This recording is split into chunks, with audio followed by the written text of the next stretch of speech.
안녕하세요, 여러분. 오늘 우리가 집중적으로 파헤쳐 볼 주제, 정말 흥미롭습니다. 바로 2026년 주식시장에서 가장 폭발적인 반응을 이끌어낸 삼성전자의 이른바 메가 랠리 현상인데요. 대체 이 단순한 숫자들 이면에 어떤 거대한 흐름이 숨어 있는 건지, 이 상승장의 해부학을 오늘 저와 함께 하나하나 뜯어보시죠. 자, 바로 시작하겠습니다. 일단 가장 상징적인 숫자부터 짚고 넘어가야겠죠? 2020년 5월을 기준으로 이 전통의 테크 거인이 공식적으로 시가총액 1조 달러, 우리 돈으로 치면 무려 1,300조 원을 돌파했습니다. 와, 정말 엄청난 마일스톤이 아닐 수 없는데요. 역사적으로 이 1조 달러 클럽에 들어간다는 건 단순히 돈을 아주 많이 번다는 수준이 아니라 이 기업이 글로벌 산업의 패러다임 자체를 완전히 주도하고 있다는 걸 의미하거든요. 이 기념비적인 숫자 하나가 지금의 압도적인 위상을 그대로 보여주고 있습니다. 매일 주식 차트 보시는 분들은 아실 거예요. 주가가 무려 23만 3천 원 선을 뚫고 올라갔습니다. 불과 1년 전이랑 비교해보면 거의 4배 가까이 뛴 거거든요. 아니 이렇게 덩치가 큰 주식이 단 1년 만에 이렇게까지 날아오를 수 있다니 정말 믿기 힘든 일이죠. 대체 뭐가 이 엄청난 점프를 가늘하게 만든 걸까요? 자, 그래서 첫 번째로 살펴볼 부분은 1조 달러 돌파와 애널리스트들의 전망입니다. 시장의 전문가들은 지금 상황을 어떻게 평가하고 있을까요? 여기서 진짜 흥미로운 숫자가 하나 등장합니다. 바로 36만 원이라는 목표가인데요. 지금 국내외 주요 기관들이 앞다투어서 목표가를 최고 36만 원까지 끌어올리면서 엄청난 강세장을 점치고 있습니다. 그 이유요? 글로벌 AI 반도체 수요가 공급을 완전히, 그것도 비정상적일 정도로 압도하고 있기 때문이죠.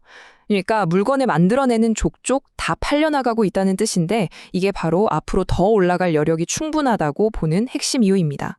다음으로 두 번째, 이런 랠리를 가능하게 한 핵심 수익 동력, 즉 전례 없는 실적 부분을 좀 들여다보겠습니다.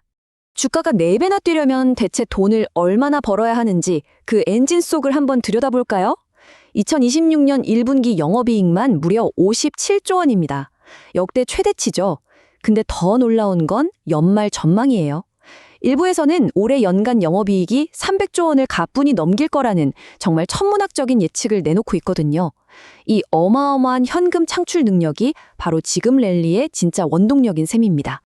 그럼 도대체 이 역대급 실적을 만든 비밀 병기가 뭐냐? 바로 6세대 고대역폭 메모리인 HBM4와 차세대 저전력 메모리 LPCMM2입니다. 단순히 우리 이거 개발했어요가 아니라 이 고난도 칩들을 동시에 대량 양산해냈다는 게 진짜 핵심이에요. 이 덕분에 엔비디아 같은 글로벌 빅테크들의 핵심 공급망을 사실상 꽉 쥐고 흔들게 된 거죠. 게다가 여기서 파생된 나비 효과가 참 재미있습니다.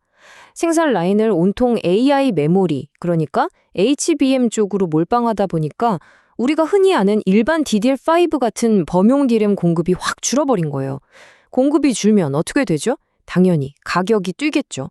결국 AI 칩뿐만 아니라 범용 메모리 시장 전체의 단가랑 마진이 쭉쭉 올라가는 그야말로 완벽한 선순환 구조가 만들어져 버린 겁니다. 이어서 세 번째 포인트입니다. 턴키 전략의 이점, 즉 원스톱 쇼핑이 왜 그렇게 중요한지 한번 짚어보겠습니다. 메모리, 파운드리, 그리고 패키징. 이 세 가지를 한 번에 해결해주는 이른바 턴키 전략인데요. 쉽게 말해서 우리가 집을 지을 때 배관공, 전기기사, 목수 따로따로 부르려면 머리 아프잖아요.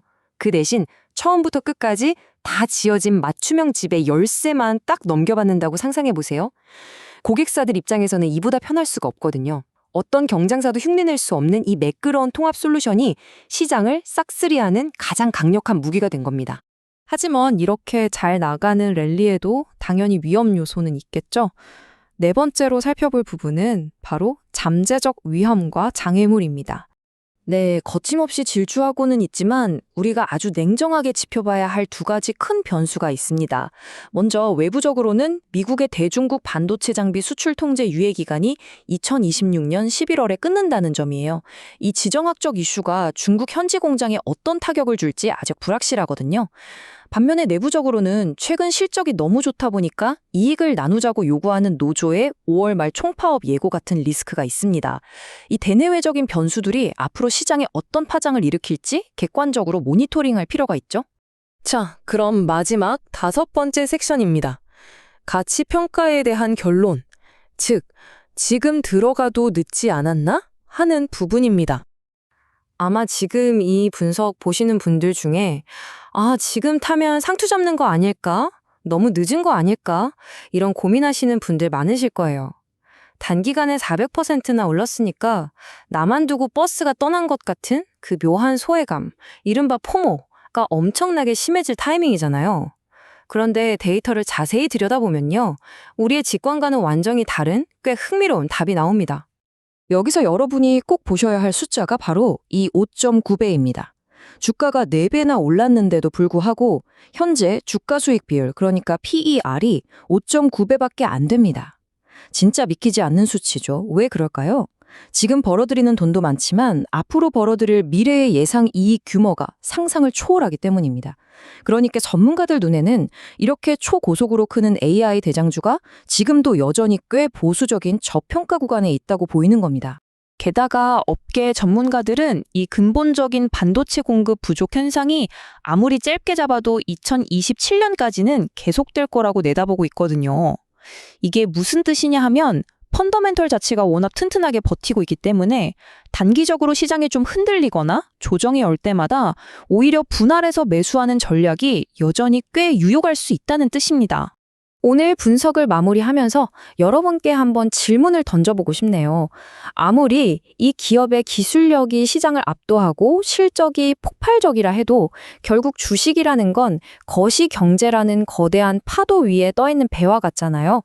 미국과 중국의 팽팽한 갈등, 쉴 새 없이 요동치는 환율 같은 거시적인 변수들이 과연 이 역사적인 메가 랠리의 최종 목적지를 어디로 이끌게 될까요? 과연 이 랠리의 진짜 천장은 어디에 있지, 시장의 다음 움직임이 어떻게 펼쳐질지 우리 모두 흥미롭게 계속 지켜봐야겠습니다.